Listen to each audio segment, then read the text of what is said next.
Hello, welcome to BBC News, broadcasting to viewers in North America on PBS and around the world. I'm Ben Bland, these are our top stories. President Trump tries to regain control of the fight over immigration, meeting victims of crime at the White House. And Mr. Trump threatens to impose import duties of 20% on European cars, the latest stage in the transatlantic trade war. The UN's Human Rights Council says Venezuela's security forces have killed hundreds under the pretext of fighting crime. Italy says Malta has refused to take in 200 migrants currently on board a Mediterranean rescue ship.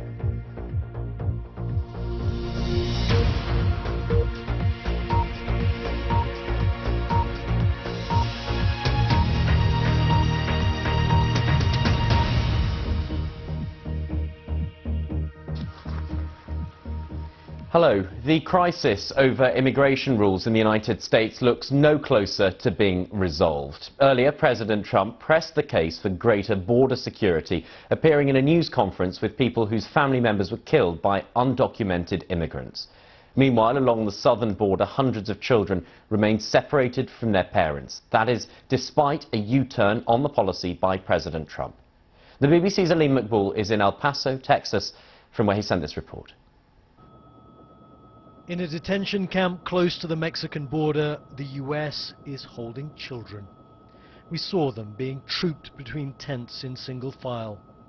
In many cases, they were separated from their parents by immigration officials. Often their mothers and fathers, who themselves are in detention, have no idea where their children are. 7-year-old Darwin Mejia from Guatemala has finally been reunited with his mother Beata after they were separated 3 weeks ago, even though Beata says she followed all the rules in claiming asylum. Look at his face, she says. He's so sad, but we'll be together now and nothing will tear us apart. But this kind of reunion has so far been rare. The vast majority of parents and children separated under Donald Trump's controversial immigration policy remain in detention.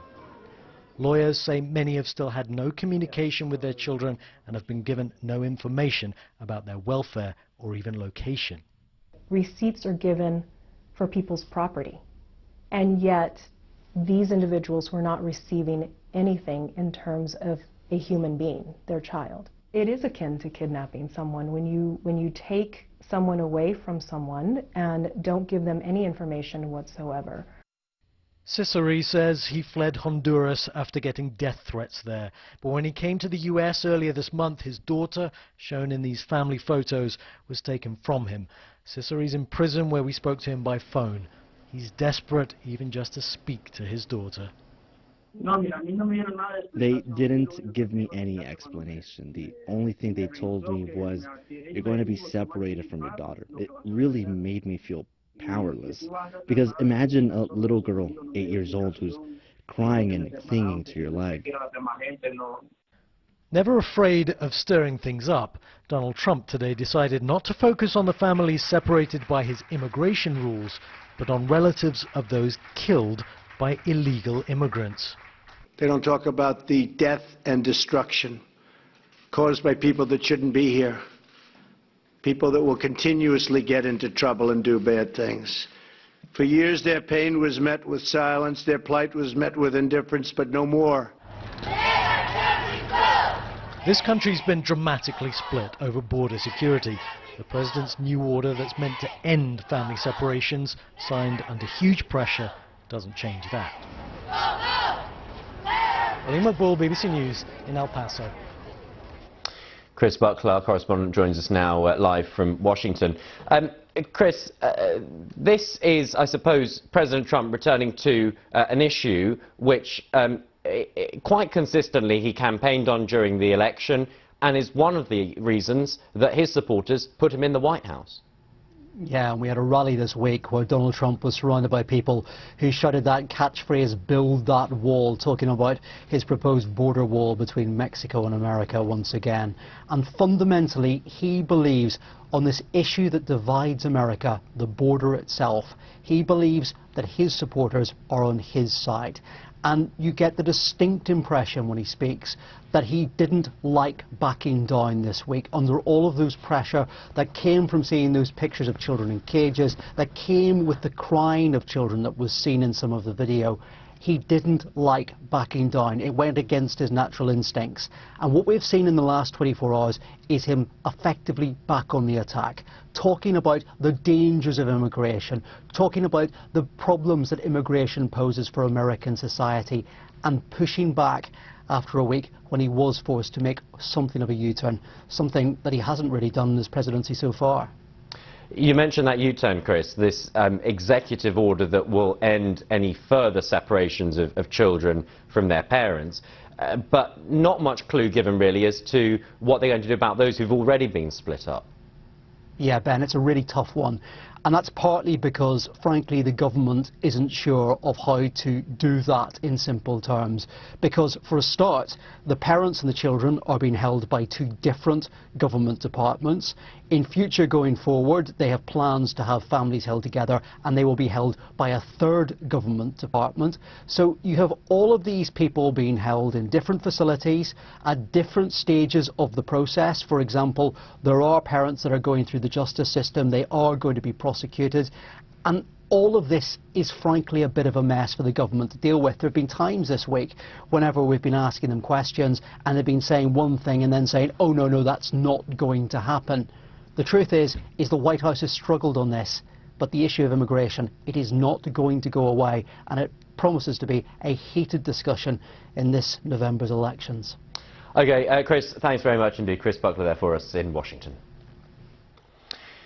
Well, away from immigration, President Trump has threatened to impose import duties of 20% on European cars. The president made the comment after the EU imposed tariffs on some American goods, a move that was itself a response to US tariffs on steel.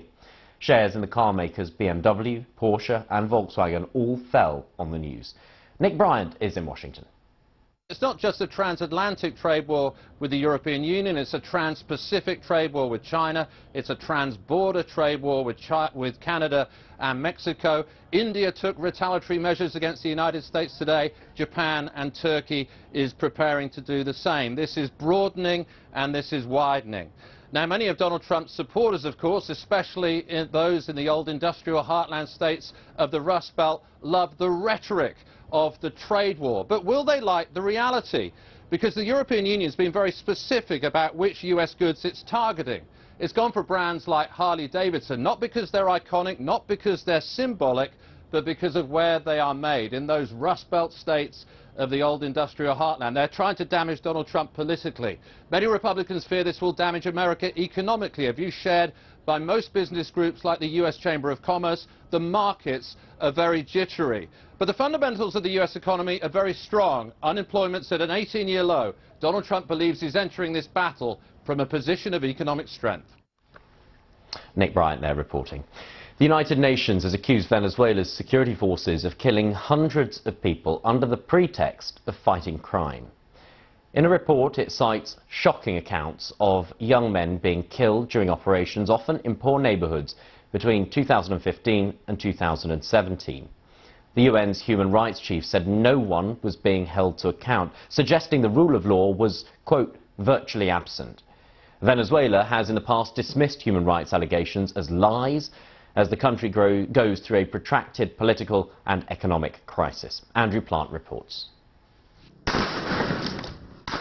Anti-government activists in clashes with Venezuela's National Guard are seen common in a country in a protracted economic crisis. Some estimates say 87% of Venezuelans are now living in poverty. Now a UN report accuses the security forces of hundreds of killings under the guise of a crackdown on crime. There were raids conducted in poor neighborhoods to arrest so-called criminals without a judicial warrant. Then there was a killing of young men who fit the profile, in some cases in their homes. And finally, the security forces would tamper with the scene so that the killings would appear to have occurred in an exchange of fire. At the northern tip of South America, Venezuela has huge oil reserves, the largest in the world. Many believe the profits, though, are squandered, by corruption.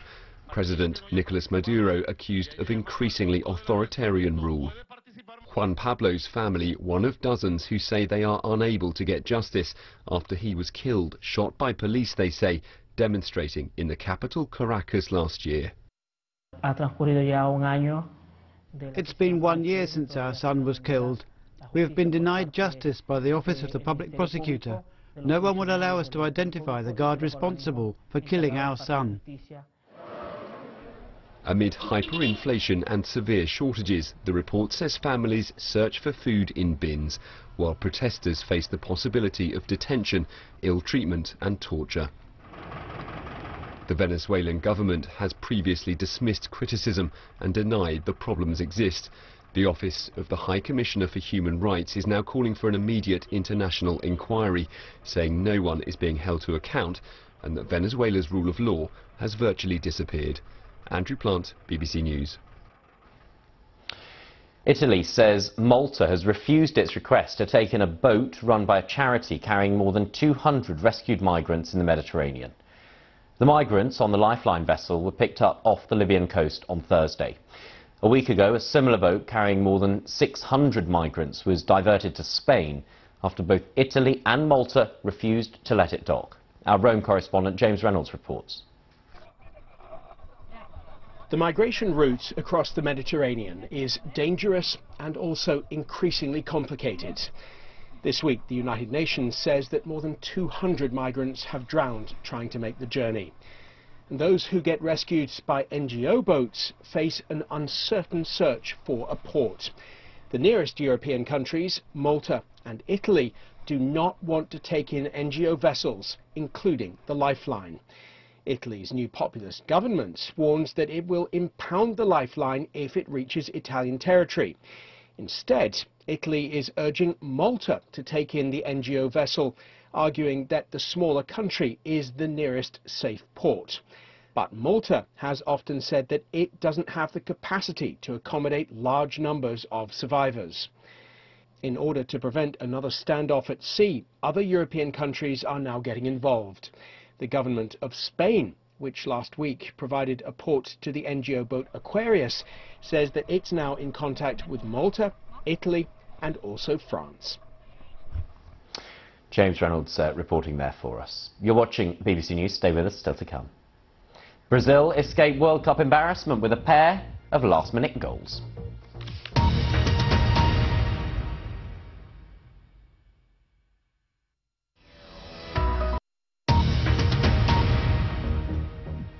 Hello, this is BBC News. I'm Ben Bland. Our main headline. President Trump has tried to regain the initiative in the arguments over migration in the United States. He held a meeting at the White House for families whose relatives were murdered by undocumented immigrants. And let's stay with that story now. Dara Lind is a journalist who's been covering immigration for almost a decade and has been at Vox since 2014. Joins us live now from Washington. Dara, it seems at times the Trump administration, President Trump's team, has given really a choice to Congress that either it's a case of the enforced separations or they agree to pay for a border wall to stop people getting across from Mexico. How does this resolve itself?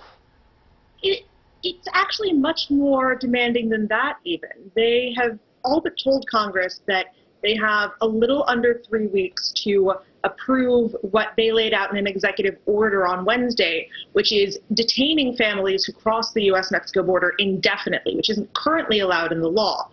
If Congress doesn't do anything to fix that, they've hinted that they may have to start separating families again. So the administration tends to say to Congress, either you'll do everything we want on immigration enforcement at the border, in the interior, cutting legal immigration, or we'll just do what we want and it will be your fault. This is kind of the latest ultimatum, and it's not clear whether it's going to succeed any better than the other ones have. Is there any chance then of the courts stepping in and having a say on what's going on? As far as the courts are concerned, they've already had a say in what's going on. They're the ones who in 2015 said that the government couldn't detain migrant families together in immigration detention for more than 20 days, that they would have to release children after that. The Trump administration is currently asking that same judge to reverse her 2015 ruling, arguing that there is some kind of emergency situation. It is not extremely likely that the judge is going to agree, given that border crossings are lower, if anything, than they were in 2015. As much as there has been outrage and criticism over the way this is being handled, when you step back and look at the bigger picture, no one can really accuse President Trump of being inconsistent. He has, from the beginning of the campaign, said he will take a tough line on immigration, and his supporters will say he is just delivering on his campaign promises now. I think that that's true. However, during the campaign, Donald Trump wasn't talking about the actual issues that have come up on the border over the last several years, which have primarily been issues of families and minors from Central America seeking asylum. He made it seem like a problem of Mexicans just kind of coming in because they wanted to. Now that he has apparently become more aware of the reality, the people in his administration who have a more detailed hard line on immigration have been able to take the reins and engage in policy initiatives like the Family Separation Initiative and the attempt to prosecute everyone criminally who comes across the U.S.-Mexico border. Okay, Dara, really good to get your thoughts. Dara Lind there joining us from Washington. Many thanks. Thank you. The European aeroplane maker Airbus says it could leave the UK if Britain leaves the EU single market and customs union without a transition deal. Airbus employs more than 14,000 people, contributing over $9 billion to the British economy every year. Another major manufacturer in the UK, BMW, has said that uncertainty could damage the UK's car industry. Our business editor Simon Jack reports. On a mission to air its fears over Brexit, the boss of Airbus in the UK issued a stark warning over the consequences of any interruption to their supply chains. We're very fearful there'll be chaos at the borders, and we want our factories to be able to operate as smoothly as possible. Some politicians will say we've heard this all before, this is scaremongering, this is a reboot of Project Fear. This is just a business person sitting here today explaining the risks we've evaluated for our business. I'm not a politician, and rather than Project Fear, this is dawning reality. This wing-making factory in Broughton, North Wales is the biggest of Airbus's 25 UK sites, and local people are worried. I've lived in Broughton all my life. It'd be disastrous if they went for the community. And it's not just Airbus, it's all the suppliers that supply them, isn't it, as well? Airbus is not the only major manufacturer expressing concern about disruption to supplies. Here at the Mini factory in Oxford, 270 trucks deliver millions of components every day, just in time and in the right order, to make one car every 67 seconds. Mini's owner BMW says it needs clarity on future trade and border arrangements by this summer. If we don't get clarity in the next couple of months, we have to start making those contingency plans, which means investing money in systems that we might not need, in warehouses that might not be usable in the future, in effectively making the UK automotive industry less competitive than it is in a very competitive world right now. And that is a decisive issue that ultimately could damage this industry.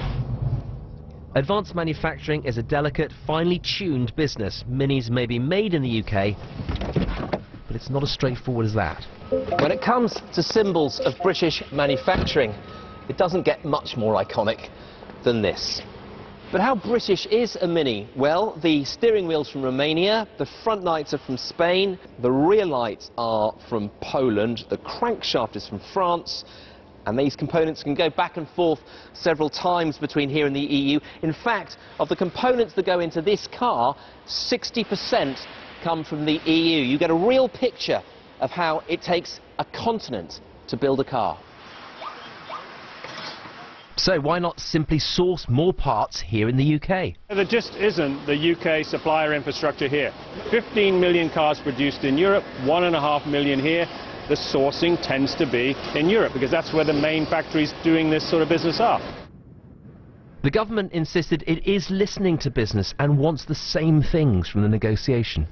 Our intention is to avoid unnecessary frictions at the border, to avoid tariffs. We couldn't be clearer in terms of our understanding of what the economy needs, and that is to be able to continue to operate a sophisticated, modern, just-in-time production system. Airbus and BMW have long harboured concerns over Brexit. With 9 months to go before we leave the EU, those concerns have turned to alarm. Simon Jack, BBC News. A storm in a teacup. That's what Boris Becker has called a new row over whether his diplomatic passport for the Central African Republic is genuine. The tennis star declared bankrupt last year is being pursued in the High Court in London. His lawyers are claiming he has immunity from proceedings because of his diplomatic status. But now, the Republic's foreign minister says the passport is a fake. James Robbins reports. That's it. He's done it. Astonishing scenes 33 summers ago. At 17, Boris Becker became the youngest Wimbledon champion ever. Here's a man who has made a fairy story come true. That year, 1985, Boris Becker made his first million. But fast forward to last year and he was declared bankrupt. Then in April this year, the tennis star was photographed with the President of the Central African Republic. Boris Becker announced his appointment as a diplomat, the country's sport and cultural attaché to the EU. His lawyers claim that his new diplomatic passport gives him immunity from court proceedings. But now the country's foreign minister is claiming that passport is a fake. The signature of the minister at the bottom of the passport is not genuine, and the seal stamp of the ministry on the passport is not the right one. Therefore, based on that, we immediately conclude that this is a false passport. But the former champion rejects that. Boris Becker has told Andrew Marr, I have received this passport from the ambassador. I've spoken to the president on many occasions. It was an official inauguration. I believe the documents they're giving me must be right. And responding to a new threat by the Central African Republic to extradite him to stand trial, I'm very happy anytime soon to visit Bangui, the capital, and to speak to the people personally about how we can move forward and how we can resolve this misunderstanding and this confusion. This was Wimbledon last year. A 35-year-old dominating tennis. And Boris Becker, the commentator, insists he'll be back there next month as usual. James Robbins, BBC News. Football now, and the World Cup continues in Russia. The group games are coming thick and fast, and there were great results for Nigeria, Switzerland, and those perennial favourites, Brazil. The BBC's Tim Ullman has been watching all the action.